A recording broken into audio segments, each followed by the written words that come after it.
देखिए जो इंट्रोडक्शन है, देखिए इंट्रोडक्शन और जो कंक्लूजन है ना, आपको पता है कि जो इंट्रोडक्शन है वो एग्जामिनर का फर्स्ट इम्प्रेशन फर्स्ट है इम्प्रेशन, और कंक्लूजन क्या है, लास्ट इम्प्रेशन, लास्ट इम्प्रेशन है। और लोग सबसे ज़्यादा कहाँ फंसते हैं, कंक्लूजन इंट्रो में ही फंसते हैं। तो देखिए क्या है ना कि अगर हम GS1 की बात करें बेसिकली, तो GS1 में कौन कौन सब्जेक्ट हैं, हिस्ट्री, सोसाइटी और ज्योग्राफी, ये 3 मेजर सब्जेक्ट हैं। तो अगर हम हिस्ट्री की बात करें ना, तो हिस्ट्री में अगर इंट्रो लिखना हो तो एक तो स्टार्ट कर सकते हैं, जानते किससे आप, क्रोनोलॉजिकल स्टार्ट से, मतलब कि इवेंट मतलब पहले क्या हुआ है।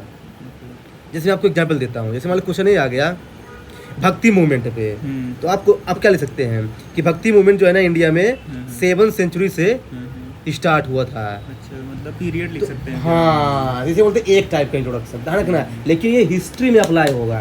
किसमें, हिस्ट्री में।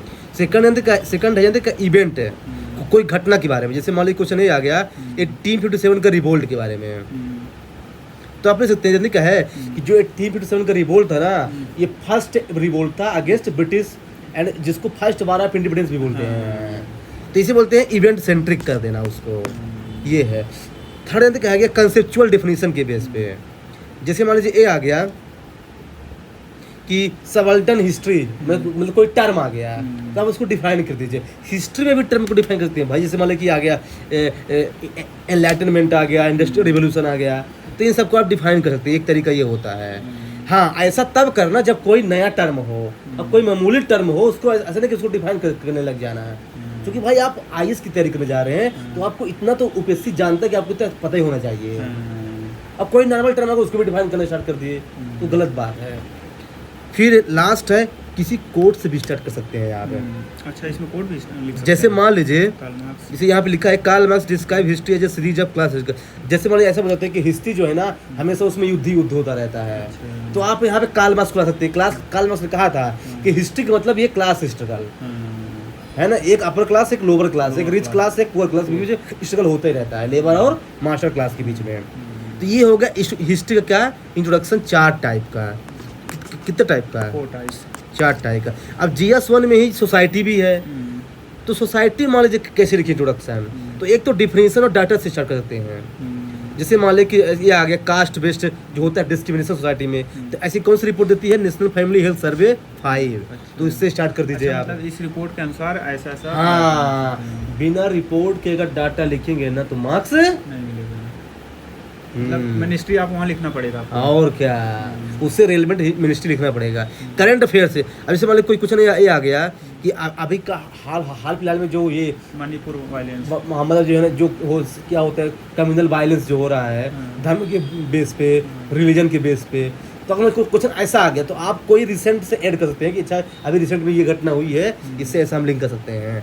तो एक तरीका ये होता है बेसिकली। फिर है कॉन्स्टिट्यूशनल और लीगल हो गए। जैसे मान लीजिए कि कोई क्वेश्चन ऐसा आ गया ना जेंडर डिस्क्रिमिनेशन पे, तो आप जो है ना लिख दीजिए कॉन्स्टिट्यूशनल के, ये आर्टिकल 15 आप इंडियन कॉन्स्टिट्यूशन प्रोहिबिट करता है, मना करता है कि आप जो है ना डिस्क्रिमिनेशन मत करो।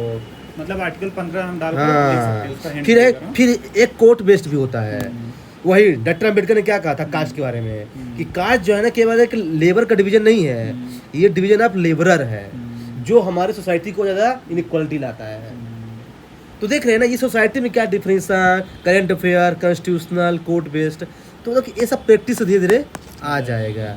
फिर बोलते हैं जानते क्या है ज्योग्राफी पे, देखो वही डिफिनेशन से स्टार्ट कर दीजिए आप।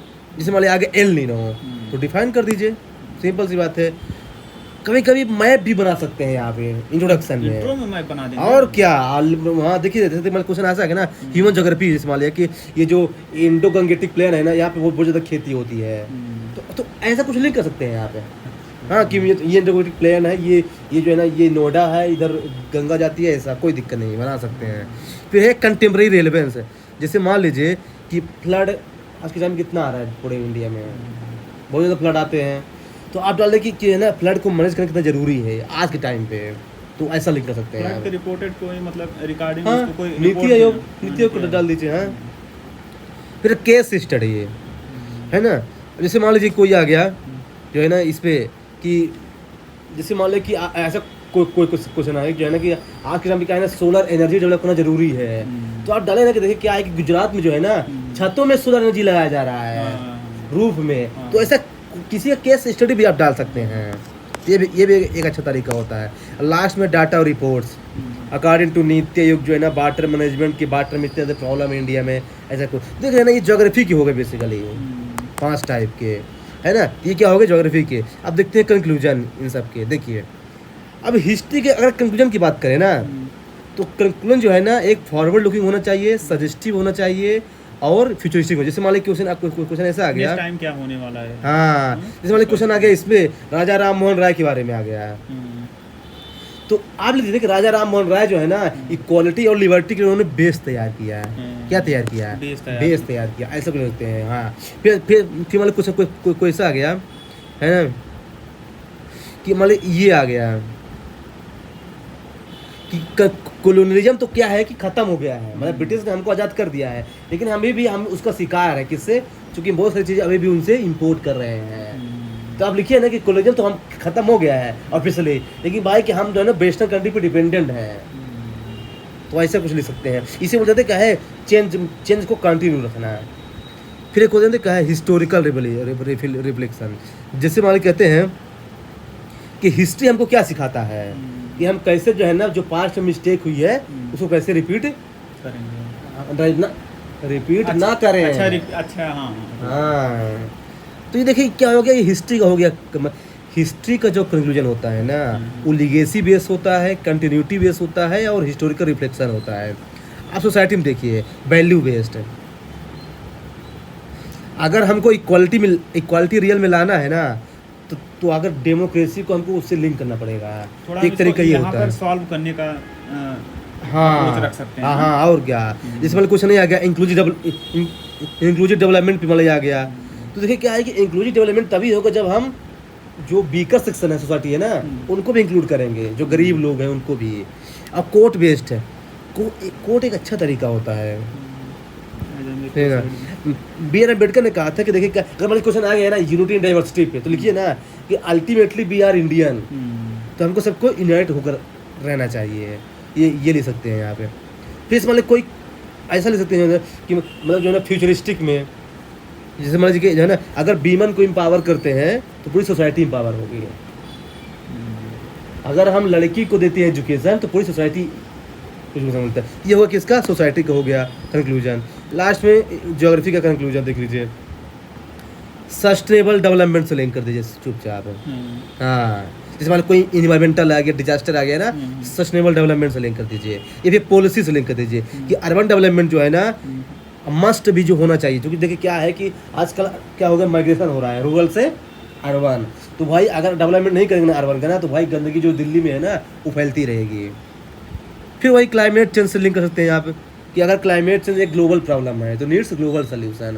भाई क्लाइमेट चेंज कोई अकेले उसको नहीं निपट सकता है। फिर है कि विजन बेस्ड है। विजन बेस्ड जानते क्या है कि मतलब कि इंडिया का क्या विजन है कि अगर इंडिया को विकसित भारत बनना है 2047 तक है तो इंडिया को ये स्टेप लेना पड़ेगा। तो ऐसा ले सकते हैं। तो कहने का मतलब जानते क्या है कि आप जो है ना कंक्लूजन को या तो SDG से लिंक कर दीजिए, या तो कोई फिलोसफिकल एंगल से डाल दीजिए, या तो आप पॉजिटिव टोन। हमेशा जो है ना चाहे क्वेश्चन कितना भी नेगेटिव हो, कंक्लूजन हमेशा पॉजिटिव ही लिखना है। हमेशा नेगेटिव क्यों लिखने कंक्लूजन कि नहीं देश में गरीबी बहुत ज़्यादा है, कुछ नहीं, इंडिया का कुछ नहीं हो सकता, ऐसा कुछ लोग लिख के चले जाते हैं। हमारे देश में पॉपुलेशन बहुत ज़्यादा है, करप्शन बहुत ज़्यादा है, इंडिया कभी चाइना को पीछे नहीं छोड़ सकता, ऐसा कभी लिख के मत आना। ये नेगेटिव भाई है। हमेशा जो है ना आशावादी रहना है, ऑप्टिमिस्टिक है। तो ये बेसिक जो है ना मैंने बताया आपको इंट्रोडक्शन और कंक्लूजन किसका, GS 1 का।